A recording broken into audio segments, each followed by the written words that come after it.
My hope for today's talk is that you leave with a sense of how the rise of neoliberalism in Egypt and the associated rise of a new wave of Egyptian children's literature opened a door for scholarly interventions, one that I'm very happy to have been able to make. I also hope that this talk opens a door to a greater understanding of the children's literature of the contemporary Arab world, its societies, and the nature of some of the changes currently shaping them. The Arab world comprises 22 countries, amongst which Egypt occupies a central and influential position. I then want to use this time today to zoom in on some of the ways in which this neoliberal transformation has shaped and continues to shape both the historical core of the capital city of Cairo and its expansion through connected satellite cities. The assumption underlying my talk is that picture books, particularly ones that are written, illustrated, and produced in response to moments of political, social, and economic stimuli, are inherently ideological. They condense a society's hopes, anxieties, moral frameworks, and future imaginaries in under 32 illustrated pages. Therefore, when looking at picture books that show how their producers are navigating the sharp edges of the neoliberal era through their depiction of a tremendously significant city, we're also looking at a meticulously drafted blueprint for how a society imagines its future citizens. Most of the work I'm going to be sharing here comes from my book, Children's Picture Books and Contemporary Egyptian Society. This came out in 2025 from the American University in Cairo Press. Some of it comes from my current research on nostalgia and the city that I hope to be able to present more of at the 6th International Children's Literature Symposium, which will be hosted by the University of Antwerp in June 2026. I have become conscious, and I was just sharing, that this, and perhaps my next 4 slides, have become staples in my deck since my book came out. And while I often consider deleting them, especially when presenting research that goes beyond the book and starting immediately with my content analysis, I find myself bringing them back because of how well they frame the analysis. So bear with me if you've seen them before. I want to frame my talk today by sharing that there was a shift in Egyptian and Arab children's literature that took place around 25 years ago, and that most of my scholarship documents, historicizes, theorizes, and critiques works that came after it. I entered into the field of children's literature at a very fortuitous moment. In around the year 2000, 3 types of initiatives had converged in near perfection and had had a significantly positive impact on all of the indicators of the Egyptian children's book market. The 3 initiatives were large-scale national reading promotion and book subsidy campaigns, a major USAID national book program that ran from 2006 to 2008 that funded both book production and the raising of book production capacities, and finally the emergence of financially lucrative Arab children's literary prizes funded mainly by oil-rich Gulf states investing in the cultural infrastructure of the modern nation-state. In my writing, I generally begin by arguing that these initiatives resulted in what I termed a new wave of production of Egyptian children's books that was of significantly higher quality and quantity. This was quickly followed by an increase in the professionalization of work around children's books, its attractiveness to funders, the founding of new children's publishing houses and imprints, and the establishment of online platforms for reviewing, sharing, and highlighting Arab children's books. The wave stimulated book production and reading promotion activities in the rest of the Arab world because Egypt and Lebanon, notwithstanding economic and political shifts, are the 2 countries with the longest publishing and printing traditions and are the major producers of Arab children's books. Additionally, with a population of almost 110 million, Egypt effectively anchors the Arab children's book market through readership. The central question of my book is this new wave prompted a question that I wanted to answer through my research. What do picture books, as these cultural artifacts that are being produced in the new wave, reveal about our priorities as a society? The book deliberately came out in Arabic first, published by Dar al-Balsam in Egypt for a number of reasons that I discuss elsewhere. And then a more expanded, revised version for an English language audience came out in 2025, published by AUC Press. Today, I use clusters of picture books as case studies in order to share with you some of the ways in which these child-oriented artifacts have mirrored or resisted the neoliberal agenda. My book and my research in general is interdisciplinary by nature. I rely heavily on the knowledge output of urban studies collectives, scholars, and knowledge platforms in Egypt that quantify urban change and interpret it politically, such as the Built Environment Observatory, Cairo Urban Initiatives Platform, Takween Integrated Community Development, Tadamun, and Cluster. I also rely on the anthropological theory of non-space by Marc Auger and the ideas of Svetlana Boym on urban nostalgia. The book is organized in two movements. The first two chapters establish context, and the three after them contain the analysis. So the first contextual chapter is on the political economy of publishing, the history of children's literature in Egypt, and the conditions that produce the new wave with its own aesthetics, actors, and topics. Children's books are shaped by production ecosystem, by prizes, markets, economic shocks, professional infrastructures, and unspoken incentives. And that ecosystem, in turn, shapes what kind of childhoods can be imagined.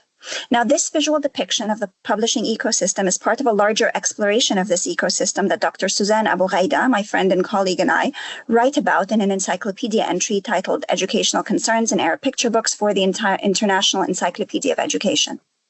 The other contextual chapter uses demographic, historical, and media-based data to understand the child for whom the book is intended. The book doesn't look at how the child receives the book, because in a country with such wide discrepancies in educational levels, economic ability, and access to books, it's difficult to pinpoint what we mean by the Egyptian child reader sometimes. So I focus my work on how book producers imagine the Generation Z and Generation Alpha child that is always digitally native, exposed early to global crises, anxious about economic precarity, embedded in families under stress, and increasingly tasked with navigating the complexity of the interesting times in which they live alone. So some background here. Egypt's pivot from a state-led nationalist model to neoliberalism fundamentally reshaped the city of Cairo. In 1991, with the aim of stimulating growth and modernizing the economy, Egypt signed the Economic Reform and Structural Adjustment Program with the IMF, accelerating privatization and leading to the neoliberal city model focused on foreign invested gated communities. By the year 2000, Egypt's neoliberal economic landscape was at a tipping point, with the full impact of free markets, privatization, and deregulation following decades of state-controlled economic management being felt everywhere. Cairo's gentrification and spatial expansion was amongst them. As urban scholars Nizar Sayyad and David Sims point out, real estate developments became the primary place for Egyptian families to park family capital. Later, in 2016, Egypt signed a $12 billion IMF loan, requiring the flotation and sharp devaluation of the Egyptian pound, giving real estate developers yet another boost, as real estate was perceived to be one of the few remaining stable investments in the country. This change, alongside many others that came with neoliberalism, and I'm always interested in hearing about how it plays out in other countries, maybe in the questions and answers, that my slides quickly describe here, required a change in public rhetoric. As you can see from some of the billboards here, the discourse around schools about the billboards here that are about the discourse around schools, Egyptians were increasingly conditioned by public discourse to become savvy consumers, self-governing subjects aligned with the disciplined landscapes emerging around Cairo's historic core. This accelerated transformation catalyzed the proliferation of gated communities, private malls, imported curricula, and this shaped not only urban space but childhood itself.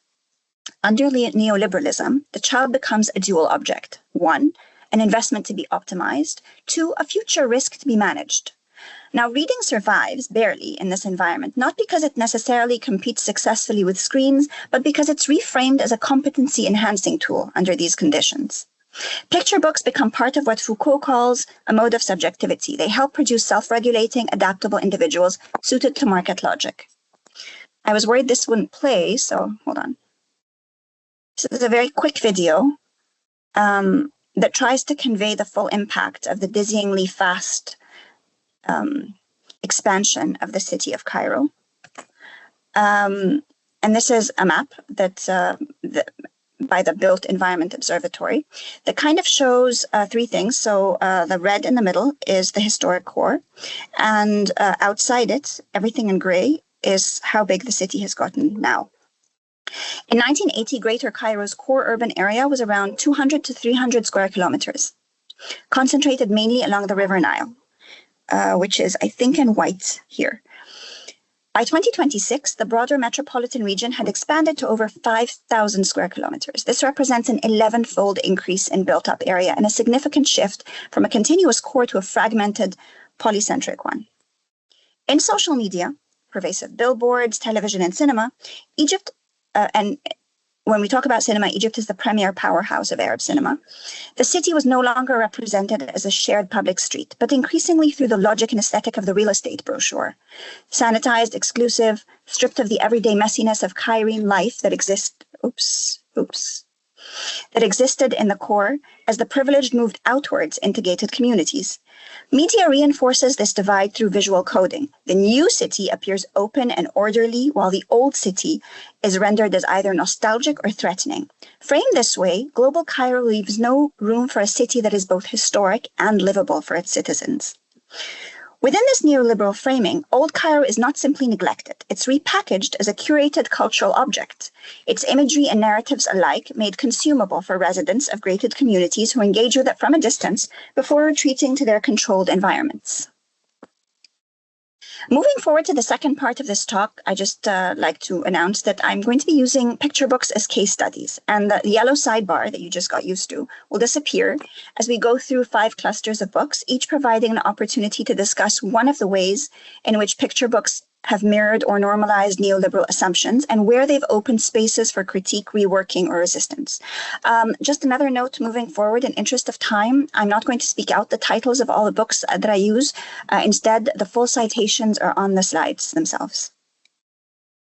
So the titles of these installments of this critical multidisciplinary series, also published by the American University and Cairo Press, are very revealing. They show how the capital city's transformations have been described. So we go from Cairo cosmopolitan to Cairo contested to Cairo securitized. They show how these changes have resonated also with the Egyptian psyche and the building of the Egyptian nation. The last volume in particular is relevant. It resonates heavily with the work of Emma Murphy on how neoliberalism in the MENA region manifests itself in increased securitization of youth, reminding us of the ambivalence of the state towards young people and its attitude of youth as hope of the nation and youth as threat to social order. Our first case study of how this ideology plays out is set in a supermarket. After all, the everyday is where ideology is most effective. Following Marc Auger's scholarship, non-places such as supermarkets, airports, and megastores are the quintessential products of supermodernity. These spaces of transit and consumption are defined by an excess of space, information, references, and commodities. These environments strip individuals of their identity as citizens, reclassifying them as consumers bound by contractual movement. Now, ultimately, non-places serve as instructional zones that standardize human behavior, training us how to move, how to wait, and most importantly, how and what to want. In writing about this book that I show you here, in Arabic, it's Hind wa Shadi wa Hind fi Souk, which is Shadi and Hind at the market.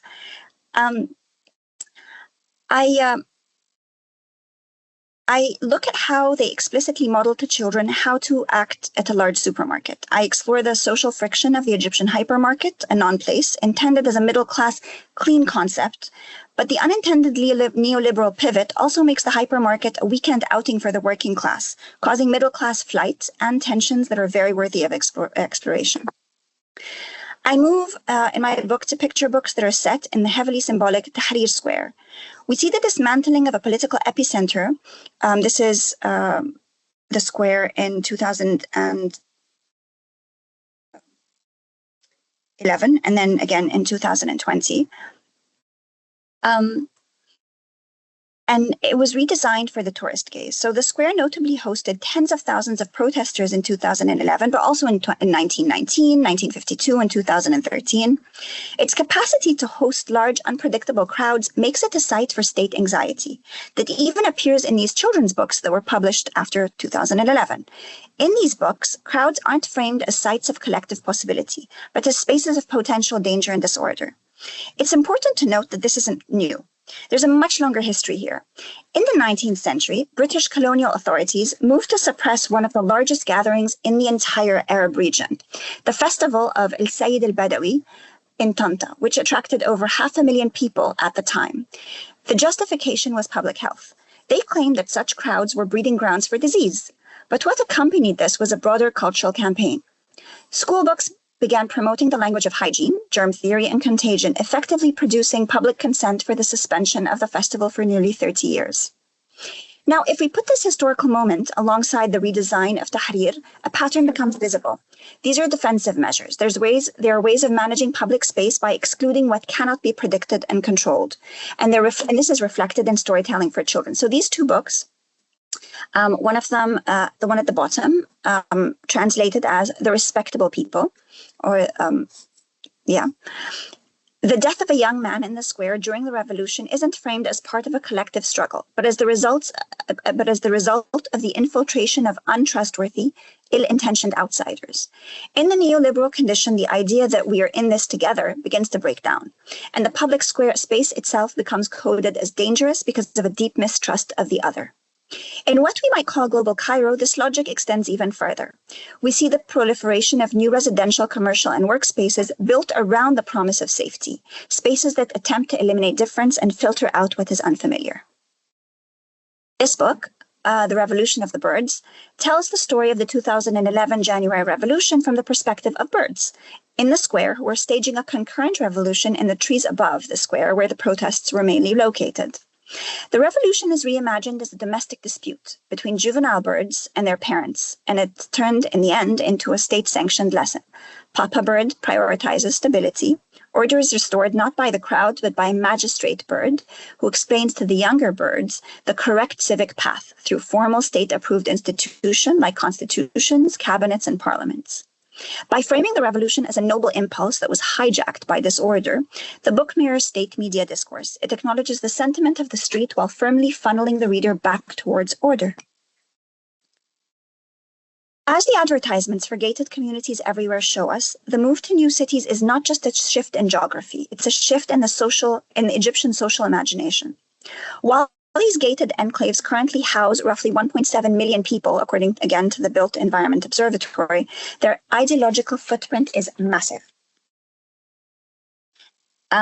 This book, the artist and author Adli Rizallah, whose style strongly recalls that of Swiss-German artist Paul Klee, casts himself as the protagonist in the book. He's an artist disturbed by the noise and air pollution, and he tries to cure the city by putting together an art exhibition of paintings depicting what a beautiful city looks like.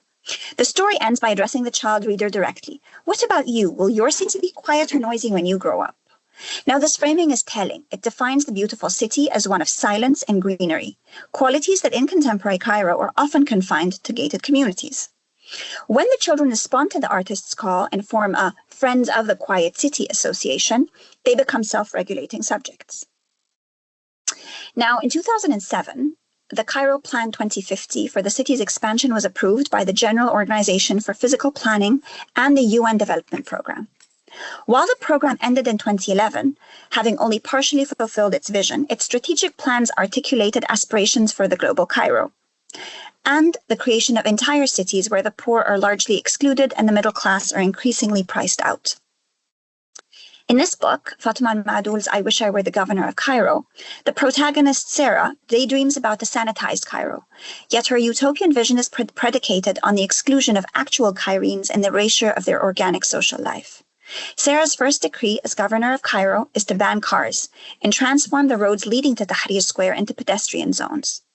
While seemingly ecological, this book again speaks of the discomfort around the square's historical role as a site for mass political congregation well before the revolution. By pedestrianizing the heart of the city, the potential for protesting in it is diffused, turning this political epicenter into a controlled leisure space. The plan also included transformation of the historic Fustat area into a massive historical and cultural tourism hub, centered around a 500-acre Fustat Hills Park. Fustat holds profound historical significance as the first capital of Egypt after the Arab conquest. Plans involved transforming the area with gardens, archaeological parks, museums, theaters, and luxury hotels. In 2006, the same book further envisioned a Disneyfied version of the Fustat Gardens themselves. Sarah imagines a clean space where magicians and acrobats perform for crowds of tourists who are instructed to wear, quote, clean, appropriate styles. This celebration of cleanliness extends to the commodification of local culture. She says that clean carts sell traditional food in a civilized, quote unquote, manner. The proposed facelift here for Cairo advocates for the gentrification of public spaces and for the transformation of a living city into a touristic performance. In this vision, the citizen is replaced by a disciplined consumer, and the city's complex reality is scrubbed away with a vision that fails to address any real problems beyond the cosmetic. This book is titled These Are Your Lenses, Abla. The name of the girl is Abla. In the picture book, These Are Your Lenses, Abla, we find a very interesting example of the aesthetics of blur. The story follows Abla, a young girl living in a dilapidated section of Old Cairo. Before correcting her vision with glasses, Abla would survey her environment from the comfort of her building's rooftop through a blurry filter. She lives in the city, and the landfill close by appears as a shimmering, peaceful lake. The dusty domes seem to glisten like solid gold, and the urban decay is a soft palette of glowing shapes. When Abla finally puts on prescription glasses, the truth of the city is revealed. The shimmer is trash, and the gold is grime. However, instead of questioning her environment or advocating for urban reform, Abla learns to toggle her vision. By the end of the book, we have Abla sitting again on her rooftop, intentionally removing her glasses and sketching the beautiful blurry vision of Cairo that she sees. This serves as a powerful metaphor for the neoliberal subject's relationship with the city and is a strong analogy of how social media image curation works. Like many modern Cairenes who use Instagram filters to romanticize pretty urban decay while cropping out the neglect that defines the scene, the story frames myopia as a creative gift. The stories that we're going to look at from now till the end are not from my book. They're from the presentation that I just told you about. So in the neoliberal city, the desert into which gated communities expand becomes the future, and the historical core becomes a hollowed out museum. Now, the set of books that I want to look at here treat historical Cairo like a playground. They suggest that the original city of Cairo is a space that is no longer fit for living, but is only suited for looking. For the artist, portraying old Cairo's decay as charming risks aestheticizing neglect. Within a neoliberal lens, poverty becomes acceptable only when picturesque. Its lived reality is erased, leaving a consumable shell for those already removed from it. Now, here I have a poster of a treasure hunt. There are many others. And private entities often use these organized city games and treasure hunts to rebrand historical sites into experiential assets. While this can turn inhabitants into participants in this entrepreneurial urban branding, they also may potentially, and I'm saying maybe, offer an opportunity for citizen agency. They allow people to perhaps self-organize and recreate their own history.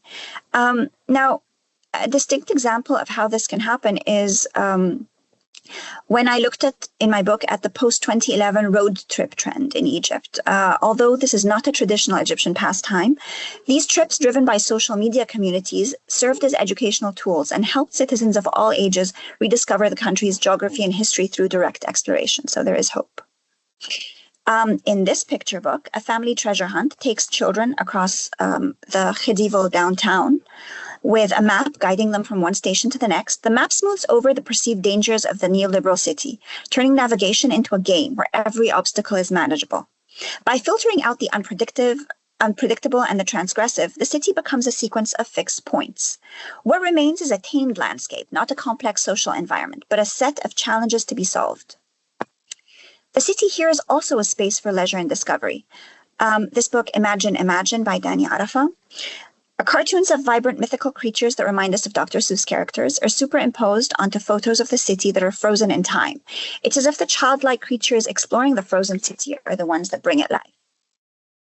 Following, again, the same visual strategy, this abecedarium features zoo animals superimposed on ghost-like silhouettes of city landmarks to emphasize that the animals don't truly belong to those spaces. This serves as a visual reminder of the displacement of the living subject in neoliberal global Cairo, where historical landmarks have been stripped of their social function and have now been converted into brand icons. In this collection of stories, by transplanting Western folktales, this is a collection of Western folktales played out against an Egyptian backdrop, folktales like The Gingerbread Man. This book engages in a form, and fairy tales as well, in a form of neoliberal globalism, where Cairo is stylized to serve a foreign narrative.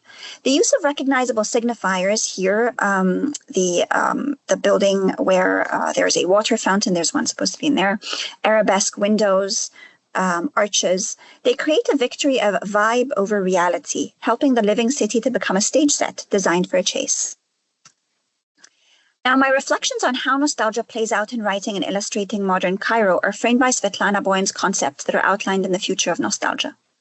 Boym recognizes the manipulative seduction of nostalgia and how it plays out in certain palimpsestic, historically layered cities. She doesn't discuss Cairo, but it works.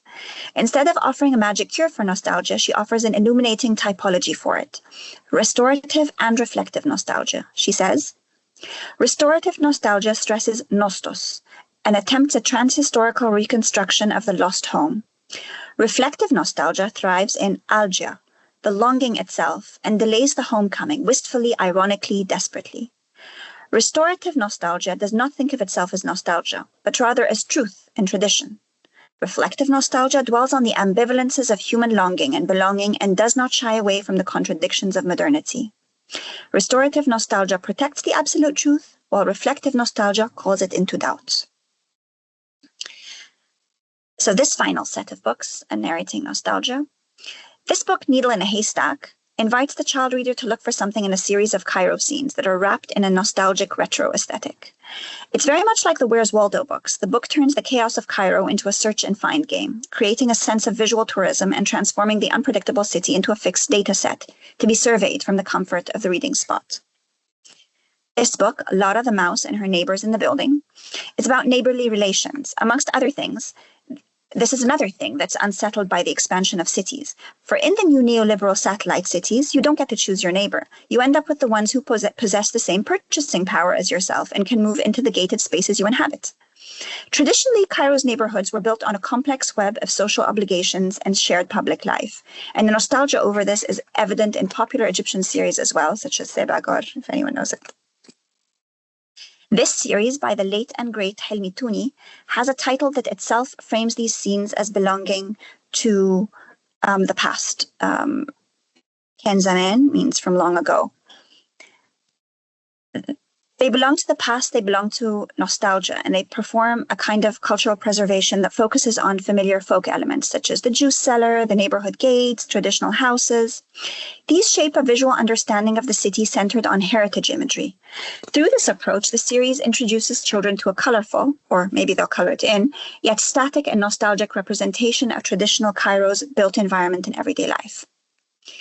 Now, to leave you on a positive note, in this final category of picture books that I inserted just because I didn't want this to be as dour as all that, the child, the narrator, and the reader move beyond these roles of surveyor, vigilant tourist, consumer, and redesigner.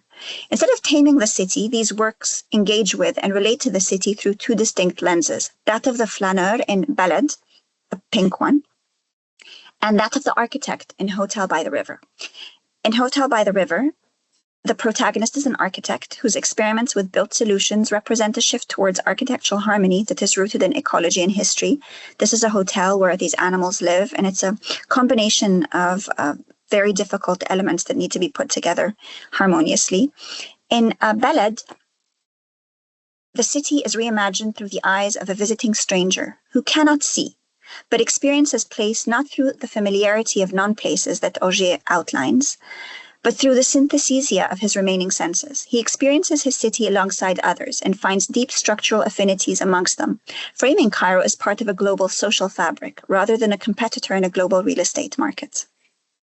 Now, I hope that this whirlwind survey that we went on today shows you how the Egyptian picture book has been a primary site of struggle for the soul of Cairo from the very beginning of the new wave, and that you feel empowered to see these artifacts as more than just simple stories, but as vital keys to understanding the urban and social transformations of the contemporary Arab world. And I'm ready for questions. Thank you so much for this rich presentation based on your book, and I'm happy that she added something extra, especially for us. And I do have tons of questions, and I'm sure that there will be some questions from the audience. But just to give people room for thoughts, we can begin with one of my questions. So I have prepared a set of quite easy ones, but the one that I keep on thinking about is connected to agency. So your research, your book highlights a tension between books that socialize children into globalized neoliberal spaces and those that empower them to question the status quo. Do you find that most contemporary Egyptian picture books tend to reinforce existing power structures, or are more authors successfully opening new horizons of childhood agency? This is like a question about your book. Is a bit more general. I came prepared. So you see, that's not the only one. So are you still looking at the slides, or are the slides gone? No. The slides are not on. We can only see you. Oh, okay. So perhaps. So first of all, the book isn't just about space. In fact, the book is, there's three major clusters of books. One of them is about books that socially condition. One of them is about books that explore the how femininity as a gender construct is enacted.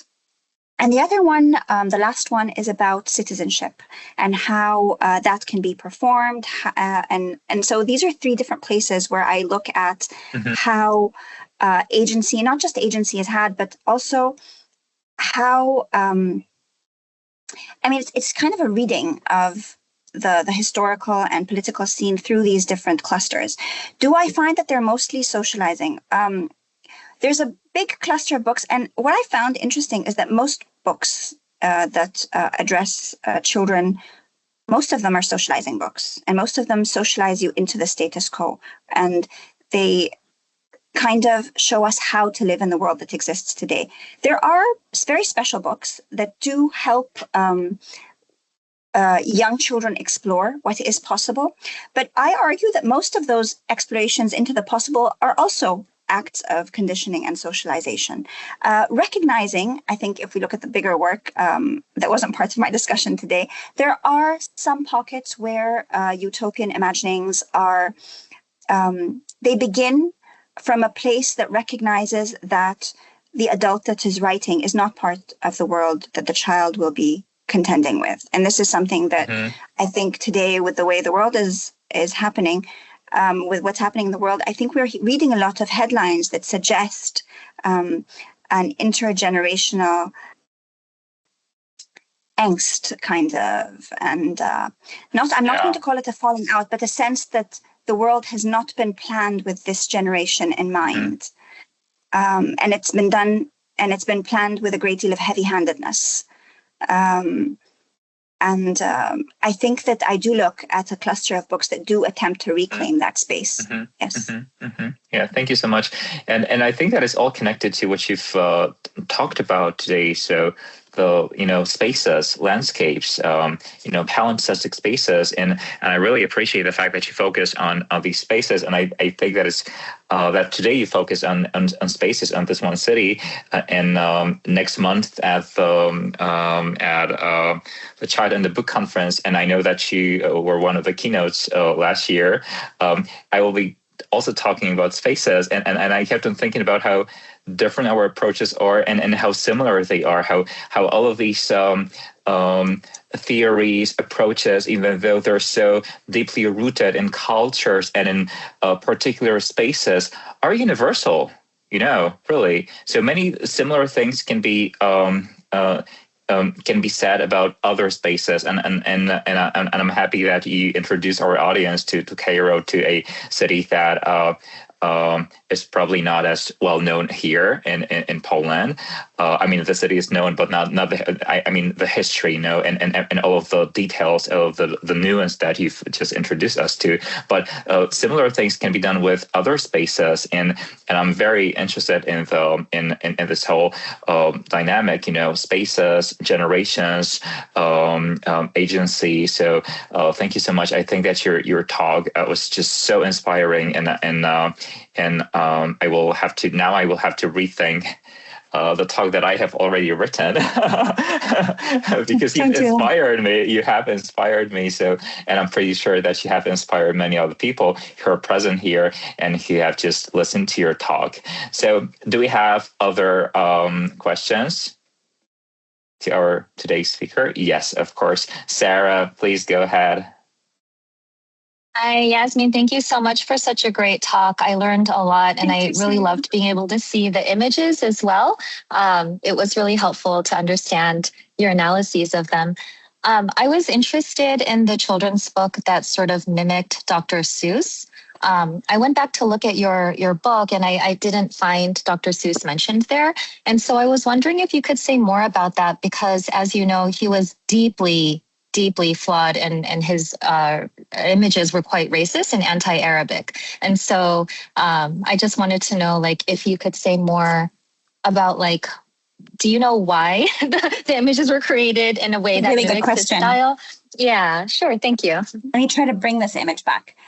Yes. So this is in the I think this would be the second work that is not part of my book. This came about later. This was published actually in 2025. And while I do not exactly know why this style is so deeply inspired by Dr. Seuss, it may be useful to look at the conditions of the publication. So Danny Arafa wrote his first book in English. And there is this is part of a small but steady set of books that attempt to depict the Arab world in English to either an international reader or Arabs and Egyptians in diaspora. And this would be his second book, I believe. And the first one was self-published. And the style of the drawing was pretty much the same, I think. So I don't know why he chose it. But this is his first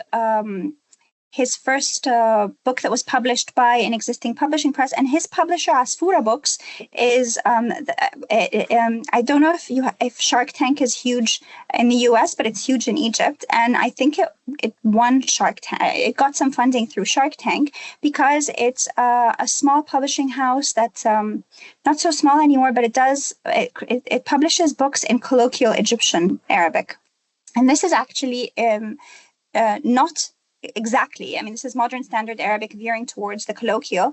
But I think all I've done is kind of explain someone's path into writing and how perhaps because maybe he wasn't writing under the umbrella of perhaps a more one of the major publishing houses.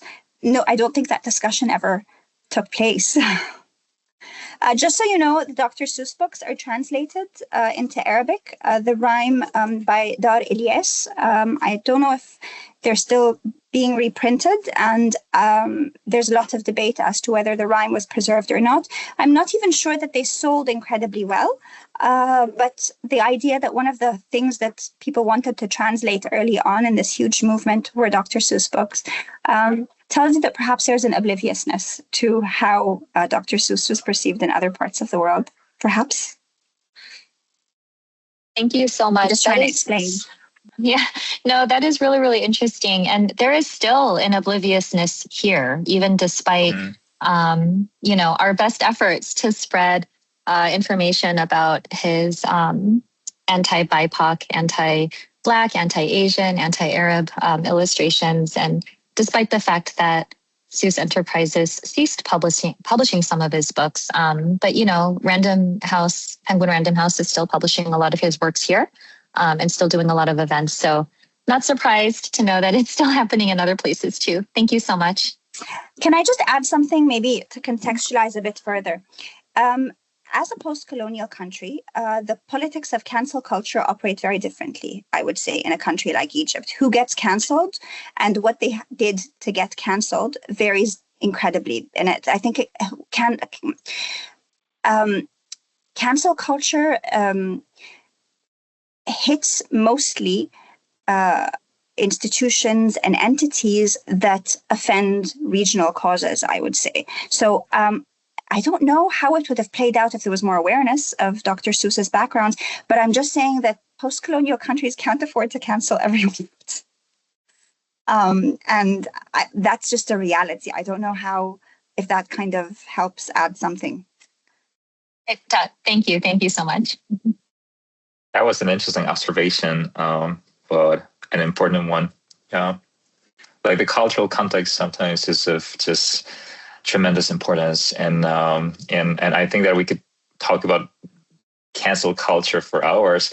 For example, in the Polish context, sometimes cancel culture is associated with censorship. Censorship is associated with communism, with oppression. So usually there's backlash when it comes to because cancel culture means oppression. Very often, at least that's what I think. So it's really cultural. Yeah. Oh, that's interesting. I hadn't considered that either. Yeah.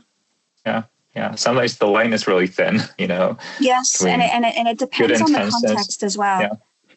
Yeah, exactly.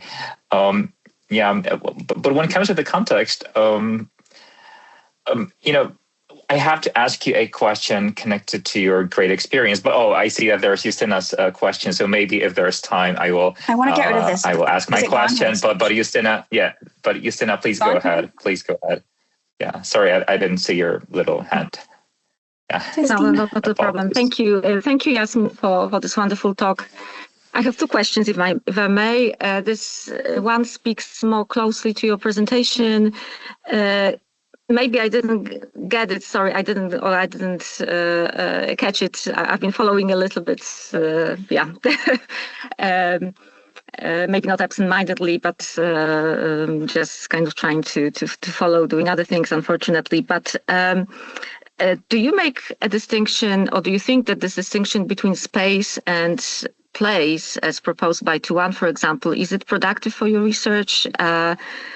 Space being more kind of abstract idea, and then place being about attachments, about relationships that we form with particular environments. Let's put it this way. So that's one question, and the other one, if I may, and this speaks to the beginning of your presentation when you talk about this ecosystem for children's literature.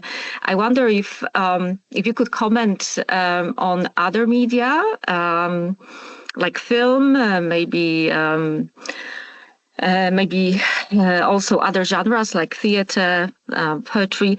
Do they address those really complex relationships with the city, with Cairo? Is Cairo present in them, and especially, of course, children's, young people's relationships with various aspects of the city? Thank you. Thank you. As always, these are great questions. So I think the first question, space versus place, I think this speaks to two things. In the book, everything is very, very clear. We're talking about place. All right. When I added this new selection of books that I'm very interested in looking at, the fluidity of my selection kind of forced a kind of looseness. I think it just speaks to my selection and the stage of work that I'm at right now with the second group of books. The second question is fantastic. Again, I think that if I were okay, so let me just try to organize my thoughts because I have a lot to say about this. Yes, absolutely, cinema and television is now becoming much more prominent with streaming services and so forth, and a number of other things, especially in the Arab world. And Egypt is still at the heart of silver screen production. Yes, absolutely. The city is a character. The city of Cairo, like the city of New York and things like Sex and the City and Friends, is a central character, and its exploration is a huge part of the exploration of the character's psyches. Different parts of it represent different things. So yes, in fact, we have a season for the premiere of most Arabic television series, and it was last month, and I should know how many premiered that day, but all of the ones from Egypt and also from parts of the Arab world centralized the negotiation of space in very interesting ways. There's usually a lot of discussion about what those series depicted. And obviously this year it was about how normalized homes and interior decorations from homes that are very global and belong in gated communities, how prevalent that was. The IKEA aesthetic or the very global Pinterest aesthetic was so dominant. There was a lot of discussion about who lives here. And then at the other extreme, there were a series that depicted very woeful poverty. But there was this one favorite show, and I know that this is just not very representative. And there's a couple that I do discuss in the book, and I still think that they're relevant, even though there's always newer ones coming out. One of them is Sebagor, which is the seventh neighbor, and one of them is Father of the Bride, nothing to do with the film. And those depict the Egyptian middle class. And when you depict the Egyptian middle class, you have to explain where this middle class lives, how they live, and space is a huge thing in those two. And I do a comparison of both based on who's producing them. So one of them is state supported and one is by an independent producer. And their critiques are very different about how the cityscape is used. I don't know if I don't know why I'm unable to do this very eloquently right now, but yes, the answer is yes. There is a lot in other media that mirrors this exploration. In fact, there was this one slide that I did remove. The literature of the city is becoming very important as well. One of our most international writers, Iman Mirsel. I think she lives and writes. Currently, she lives and writes from Canada, where she teaches. I think at the University of Alberta. It's the main thing that she researches and she writes about and she writes poetry about. And it's just, yeah. Great, thank you. Thank you so much. That was very eloquent. I can confirm because you were hesitant, but no hesitation. That was your answers to these fantastic questions were very eloquent. And nuanced, I have to say. So do we have any more questions?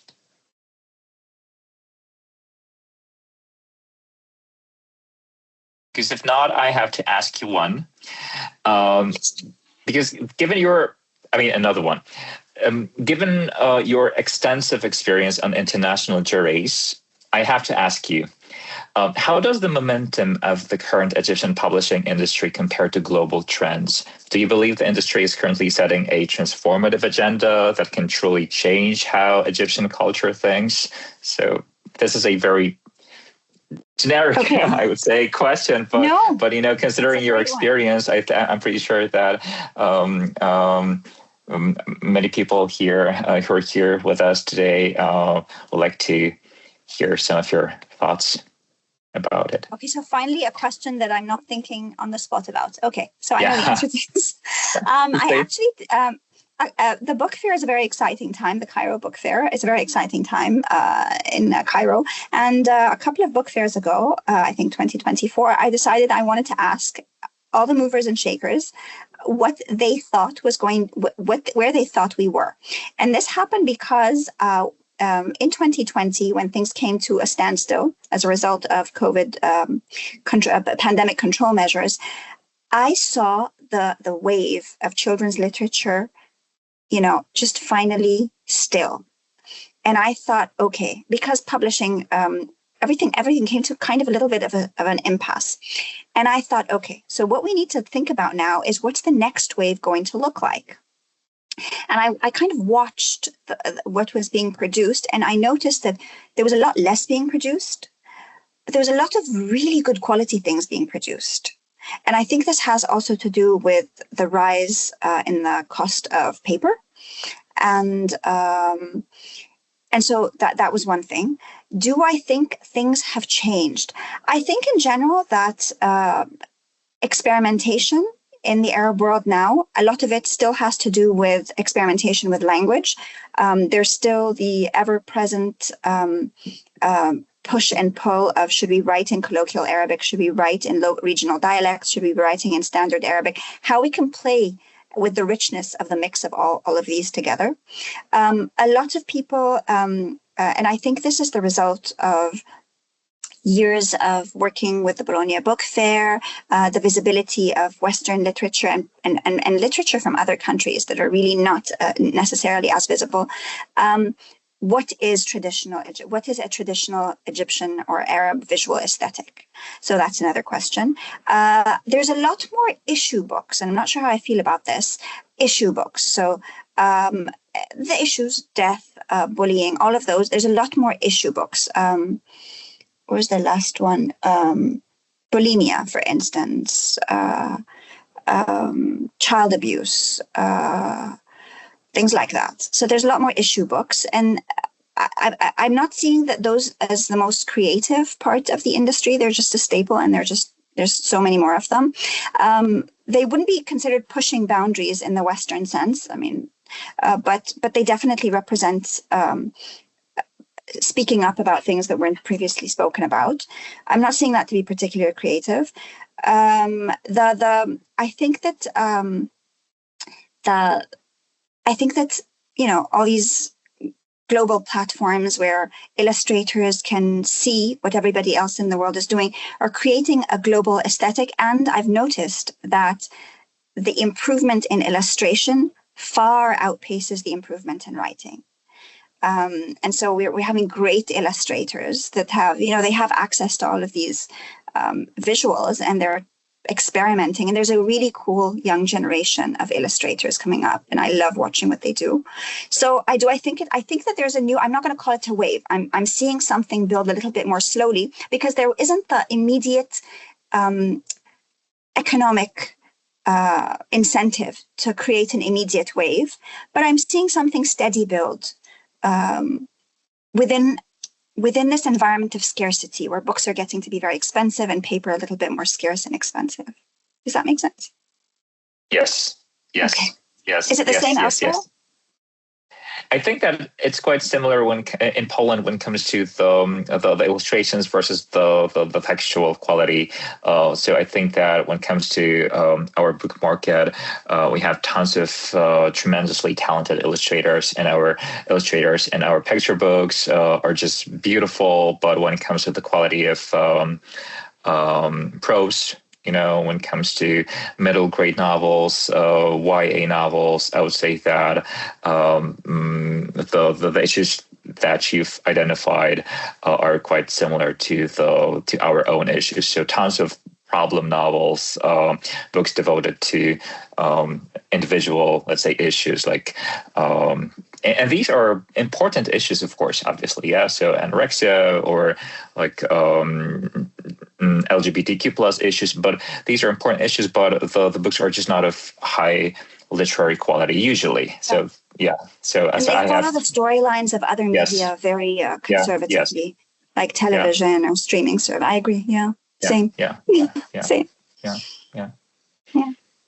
I would like to ask you about this publishing industry in Egypt, because on one of your slides, when you showed the environment of children's literature in Egypt, you mentioned that there are like state publishers and commercial or private publishers.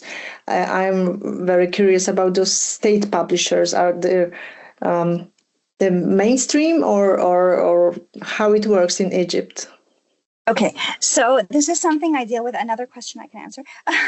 This is really interesting, because there's a long history of socialism in Egypt, and within that, there was a huge consolidation of a lot of the media apparatus to do with printing. Okay, and all of these came together to form what is today still, just by virtue of sheer numbers, the biggest Arabic language publisher in the entire region, which is the General Egyptian Book Organization, and it's a state publisher.